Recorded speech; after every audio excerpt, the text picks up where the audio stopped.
Good evening. This is Look Up TV. Welcome to the program. It's Real and Raw, a show that will be coming to your screen once a week. This is where we get to talk about real issues that are affecting us as men, things that we hardly talk about in our barazas as men. And tonight, I am joined by a crew that will be driving this show together. My name is Shem Savate. You can also refer to me as Shemko the Big Fish. On my left. My name is Brian Amuai. My friends do call me son of a woman. These people. Yeah, that's exactly how you do it. And my name is Lamek Kaungo, of course, a Kiswahili news anchor. But here I'm as a panelist. We're going to discuss real issues affecting men. I believe we are all men here. Of course, he really had to say he's a Kiswahili anchor. We know that. Yeah. The topic of the day tonight, finance in relationships. Well, it is widely believed that without money, you cannot be in a relationship. Without money, you cannot be in marriage. I don't know, what are your views about this thing? What do you think, Amoy? Let's start with me. No. Yes. Well, yes, that's a perception. It's not just a perception, but something that is there most of the time. You see, for me, to believe that I want to date, I have to find money first, because I'm afraid people say relationships are very expensive. So why the heck would I be looking for a girlfriend if at all I'm going to be coughing money every now and then, and yet I don't have that money? So you ask whether money is important for somebody to date, they need money. I believe yes, they do need money. But Amoy, don't you think that there are women out there who are willing to be in a relationship without money? Maybe is it a matter of maybe, really? Maybe, because there's this notion, and I think it's something that has been driven so many times, whereby we say yako ni yetu lakini yangu ni yangu, unaona? So yeye mali amekaa, yeye pesa yake si yetu, anangoja mimi nitafute yetu ene sisi tunaenda kushare na yeye. So if you say somebody is there willing, it's a maybe 2 in 10.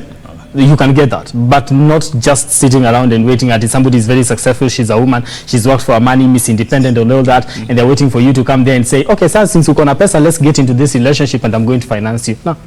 I think Lamek is bubbling. You see, Amoy is trying to make it look like relationships are all about money. If you don't have money, you cannot have a relationship. But that is not the bottom line. Okay. There are so many people who are in good relationships and they are enjoying it. And yet money maybe is not the real issue. But I need to know, the real issue is love. If you love one another, what are they really enjoying? They are enjoying love. They are not enjoying money. What do you mean love? Love. People don't love one another nowadays. No scare. It has become some sort of an idea. That's where we want to get you. Just because you have it.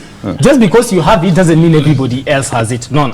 Maybe you got to fall in love and that's for you. No. But most of the people out here nowadays, we don't sell love. To some extent, it has become an idea. And I believe, from where I sit, because I'm afraid of getting into a relationship because of finances, I believe finances, no scare, money does run relationships. You know, this is a man who's talking like this. You know, he's fearing to get into a relationship because of money. Let me ask you. Somebody will ask you. Listen, somebody will ask you. Let's be honest with ourselves. Fine. Before we go on. Okay, fine. Now, before we go on, let's be honest with ourselves. By the way, we should even ask, the question should be, what is your position when it comes to finance in relationships? Okay. My position is that a man should provide 80%, 20% for women. But I have a question, bro. Ask me. Let me now go back to the roots of now relationships and marriage and companionships. It's a man who's supposed to provide. It's not the other way around. No, kitu nataka kuambia, wachana na kierere ya hapa Kawangware na kifua ya mwanaume ya Kawangware. You know, nataka kuambia. But achana nayo. Why am I saying this? Okay. Because, you know, the society has changed.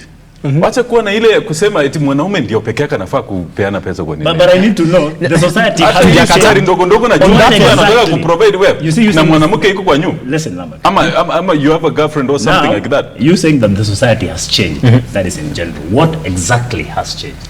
You know, times have changed. Of course, the economy has changed. we need to provide, I mean, we need to assist one another. Even But with this saying, I even believe with a man should take the largest share. I believe Unlike a man. Largest share or the absolute share, like everything should. You believe that it's a man? now, Of course, it's a man. Achana kielele. What do you think? I believe about personally, let me just take you back to something you said, whereby mtu akienda, before I come to who exactly is supposed to be financing, umesema when we are getting into a relationship, people are enjoying love. Nasikia somebody will ask you on Valentine's Day, unamuuliza, unamwambia, by the way, nimekupatia maua because I'm trying to express my love to you. Unaona, ndio uone, by the way, hivi ndio mimi nakupenda. Mtu anakuambia, by the way, hatukuli maua na hatukuli mapenzi, tunahitaji pesa. Unaona, so money is very important. Just to finalize on that, so before you get the idea, you know, money can buy you love. Una get. Money can buy you love, but 50-50 that love italeta pesa. To be for another day. Okay, but listen, when it comes to finances, who is supposed to be responsible? Maybe. You say society. We are society. Money cannot buy love. Love is free. Tumetoka huko All right, guys. Fine. I agree. No, and let me tell you, talking about Valentine, right, by the way. What the hell? How did women change Valentine to be theirs? We're going to talk Valentine's. If we're that. talking about Valentine, Fine, it should be for us all. Okay. Bring me flowers. We're going bring to you talk about that. flowers. We're going to talk about that. All right. We happen to speak to some of Kenyans right here in Nairobi, and this is what they had to say about finance in relationships.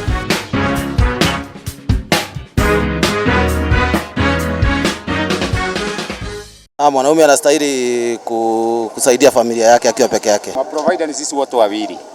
Juu nikikosa pesa naye ako naye anasimamia ile pesa, mambo inatakikana. Akijisikia kunipea atanipea, kama mimi nikijisikia kumpenda mpe, but kila mtu na pesa yake. Kama wewe uko na nguvu, uvai kukaa kwa nyumba bila kufanya kazi. Unajitolea wewe, unaenda shughuli zako, unafanya kibarua yako ama biashara yako, mzee naye aende biashara yake. Jioni wewe ukileta boga, mwingine analeta unga. Lakini kwa maandiko inanielezea kwamba Bwana aliumbwa awe ndiye analetea bibi pesa, lakini bibi naye awe msaidizi. Mwanamke akija sasa, ukimleta kwako mnashia pamoja, kwa sababu sasa ikiwa nyinyi mmeshikana mkiwa kwa taabu, mtakaa wewe mwenyewe atakungoja mpaka saa ile utakuja ndio ajimudu mambo ya nyumbani. Haiwezekani. Ikiwezekana sisi wote tuende tutafute do, na kama wewe una job na mimi niko na job, ile pesa napata kidogo, acha tukule hiyo. Ile siku utapata job, tutaingia kazi tukiwa wote. Mwanamke akipata pesa analeta kwa mwanamume, na mwanamume naye analeta zake, wanachanganya pamoja, wanapanga hizo pesa pamoja. Nafaa tutafuta sisi wote wawili, na kila mtu aende haso kivyake. Kama nikajanda Kenya anapiga hivi, hata yeye anapiga kabisa. Ndio hii maisha tusaidiane. Hii maisha si ati ile nyepesi hivyo. Hii maisha ni kuenda unatafuta na wewe anatafuta. Sasa hii hatutaki kuongelea mambo ya Bible sana. Venye situation iko, pesa ya dem na pesa yangu iko kitu kimoja. Ni kama vijana wame relax. So mimi naonelea kila mtu anaweza enda atafuta riziki ndio at least wasaidie watoto.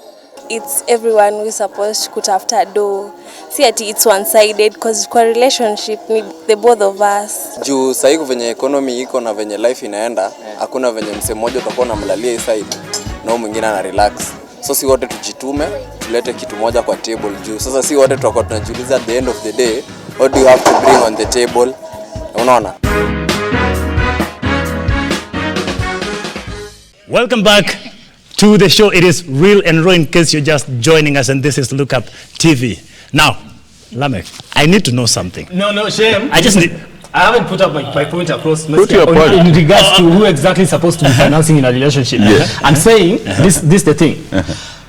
Whoever, if at all we've decided that you're going to be together, yes, society has said the man is supposed to be the sole provider. But if I'm married or engaged to a woman that has the money, then she can actually step up a game and actually do it. It could be 50-50 because you're sharing this house together. It's not about it could be. What's your position? Is it 50-50 if you're all employed? 50-50 if you're all employed. You take a share, I take a share. But I beg to disagree. I beg to disagree. Why should it be 50-50? This is the policy, what I believe in.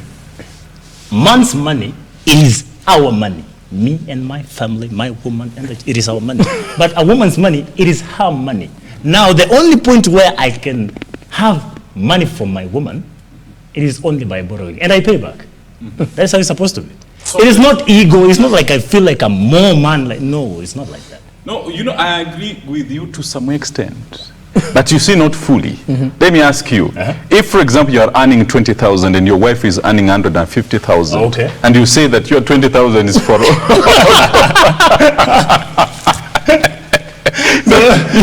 are you driving at? Like, what are you trying to say? In fact, your wife will just look at you and say, no, this is a crazy guy.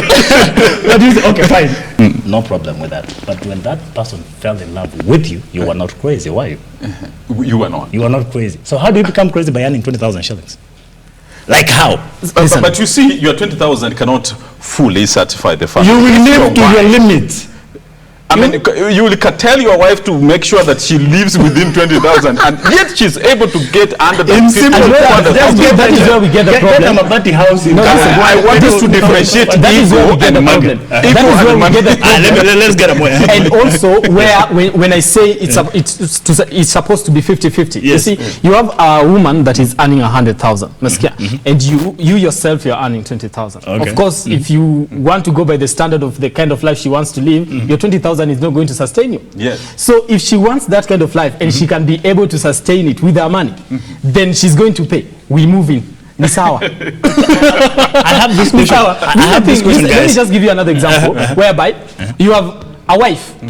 She's very rich. Okay. She's got money. You yourself don't have that enough. No. Then anakuja anakuambia mtoto wangu lazima aende asome wapi? Ni Brookhouse ama ni wapi shule zinakuanga za international? Brookhouse. Exactly. Na wewe pesa yako itoshi. So what do? Mimi as Brian Amwai, this is exactly what I said. Imagine, but now this is the question. Now you guys are speaking about what I call misplaced priorities. How do you earn 20,000 shillings and you want to take your child to Brookhouse? No. This is my woman, my wife. My wife wants to child to do that. This is exactly what happens. I will tell her, since you can afford it, then you're going to pay the fee. Excuse me? So what? Exactly. But for me, this is where my son is going to go. I'm going to take him to a school that I can afford. But since hautaki hapo, wewe huko wewe ndio unaenda kupeana. Thank you. So are you willing to contribute and make sure that we are 50-50 when it comes to paying school fees? Utadeal na hiyo alafu mimi I deal with food. Ni sawa? No, I have two issues. I have two issues by the way. It can only go that way. Allow me to. I have two issues. Yes, One, I think it is time that my brother here, Shemko, explains to us one, whether he can quantify ego. What is the balance between ego and money? You can have 20,000 and your wife is earning 150,000, right? And you want to say that that family has to live within the boundaries of 20,000. I think that is ego. It's not ego. It's pure ego. Let me put it. And you want to make us believe that your ego is worth 300,000. No, that's not the case. That it can force this woman and a whole man, listen to 20,000 shillings. Now, in the first place, Amwai, I have issues with you, the two of you, by the way. In the first place, when you're telling us, oh, your wife is earning 200,000 and she's able to take someone to maybe Brookhouse or whichever school that you want to talk about, that is expensive than the amount that you have in your pocket. In the first place, how did you get even to that marriage? No, how did you get into yourself into a marriage? No. Feed my ego. How did you get into the marriage? I like the fact where this woman is so rich, and you are now you want to also turn on answer tena kutupa hiyo mateke yako kidogo kidogo. I have a very simple question. In this scenario, Lamek spoke about ego. That is your definition of ego. But now let me ask you, in this marriage, who married who? Who marries a woman? Anyway. Who married you marry one? A man marries a woman. And then you take a woman home for who to provide. Think about that. I said 80%. I said 80%. A man all that all right. All right. It's okay. I'll give you a chance to do the 80%. Just think about that. Talk about that when we come back from the break. We take a short commercial break. We'll be back in a moment.